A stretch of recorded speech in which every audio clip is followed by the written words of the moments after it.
여러분 반갑습니다. 다음 28회 공인중개사 시험을 대비해서 27회까지 10회에 걸쳐서 이루어진 부동산 학개론 문제수와 그 다음에 평균 비율 그리고 학개론의 기본 구성 등에 대해서 살펴보도록 하겠습니다. 자, 여러분 28회 시험을 대비해서 부동산학 개론의 구성별 출제 빈도에 대해서 살펴보도록 하겠습니다. 먼저 부동산학 개론은 제1편에서 부동산학 총론이 나옵니다. 이 총론 부분에서는 부동산의 기본적인 개념과 특성 그리고 속성을 중심으로 해서 나오고 있는데, 이 부분에서 지금까지 18회부터 27회까지 시험 출제된 문제 문항수나 그 다음에 비율을 봤을 때는 전체적으로 상당히 낮은 수준입니다. 그렇지만 부동산학 강론 부분과 그 다음에 부동산 감정평가 부분을 학습을 하시기 위해서는 반드시 이 부분에서 기본적인 내용들을 마스터 하셔야만이 진행을 하시는데, 다음 학습을 진행하시는데 어려움이 없기 때문에 이 부분도 절대 비중을 주셔가지고 열심히 학습을 해주시면 감사하겠습니다. 다음 강론 부분에 보시면 강론 부분에서는 주로 경제 그리고 공간 구조와 입지 그리고 부동산 정책, 투자, 금융, 부동산 개발 및 관리론 파트로 구성이 되어 있습니다. 자, 이 강론 부분에서는 경제론 파트에서는 약 4.8문제, 4.8문제. 그러니까 전체 비율을 본다면 전체 문제에서 약 12%를 차지하고 있습니다. 그리고 정책론 부분에서는 약 4.7문제로서 약 11.75%를 차지하고 있으며, 그 다음 투자론과 금융론 그리고 이 밑에 내려가면 개발 및 관리론 부분에서도 전체적으로 약 5%에 가까운 또는 그 이상의 문제가 나오고 있으며, 전체 비율에서도 거의 18% 내지 12% 그리고 13%를 차지할 정도로 상당히 높은 비율로 시험이 출제되고 있기 때문에 여러분이 학습을 하실 때는 이 강론 부분에서 시간을 투자하실 때 그 비중을 달리 하셔가지고 꼼꼼하게 학습하실 필요가 있겠습니다.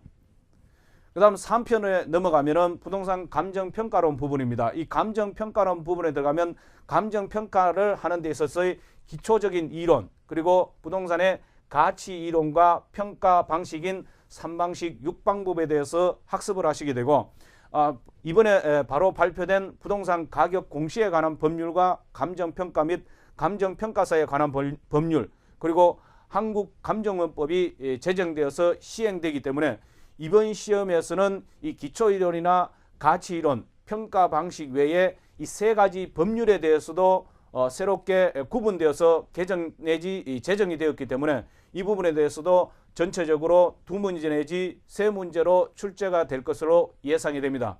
그렇기 때문에 여러분이 지금까지 감정평가 3방식에서 치중해서 학습하시는 데서 벗어나셔가지고 이 세 가지 법률에 대해서도 좀 더 심도 있는 학습을 해 두실 필요가 있겠습니다. 자, 그래서 전체적인 18회에서 27회 약 10여 년에 걸쳐서 출제된 문제의 평균 문항수를 보시면 조금 전에 말씀드린 대로 부동산 투자론 부분이 가장 높은 비율로 출제가 됐고, 이 부분은 주로 계산 문제를 중심으로 해서 출제가 되기 때문에 여러분들은 이 부분에 대해서 철저하게 준비를 해 두셔야 되겠습니다. 그리고 다음으로는 부동산 개발과 그 다음에 관리론 부분입니다. 이 부분은 범위가 좀 더 넓습니다. 넓은 면에 비한다면 문제수가 그렇게 높지 않다고 볼 수도 있지만 전체적으로 본다면 출제 문항에서 5문제 이상이 나오기 때문에 비중을 두셔서 학습을 하셔야 됩니다. 그리고 부동산 경제론 부분에서도 역시 수요 공급 이론과 각각의 수요와 공급의 탄력성 그리고 교차 탄력성 이 부분을 중심으로 해서 출제가 되고 있기 때문에 계산 문제도 이론과 기본적인 이론과 그 다음에 계산 문제도 아울러 철저하게 대비를 해 두셔야 되겠습니다. 그 다음에 부동산 정책론 부분에서는 최근에 정부에서 발표하는 새로운 어떤 이슈와 관련되는 내용들을 중심으로 해서 학습을 해 두시면 되겠습니다.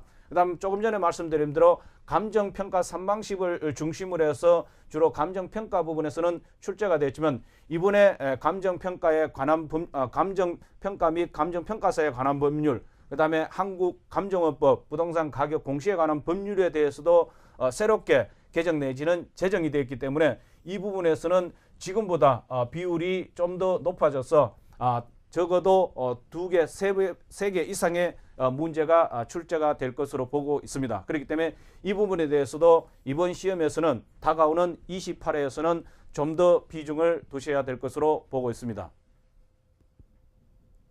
자, 학개론을 공부하실 때는 먼저 기본수를 학습을 하시고 이게 폭넓게 하셔야 됩니다. 폭넓고 깊게 학습을 하시고 그다음에 이게 학습을 되었다고 봤을 때는 총정리 문제를 통해서 나의 학습된 어떤 정도를 갖다가 체크를 하시고 그 다음에 시험이 가까워지면서 단기 완성을 통해서 다시 한번 정리를 하시고 모의고사로서 체크를 하시는 순서로 교재를 선정해서 학습을 해 나가시면 되겠습니다.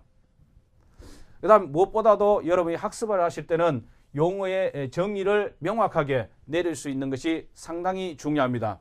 그래야만이 문제가 출제가 되었을 때 그 문제가 어떠한 의미로서 묻고 있는지 그 부분을 갖다가 명확하게 파악을 할 수 있기 때문에 용어의 정의도 상당히 중요하겠습니다.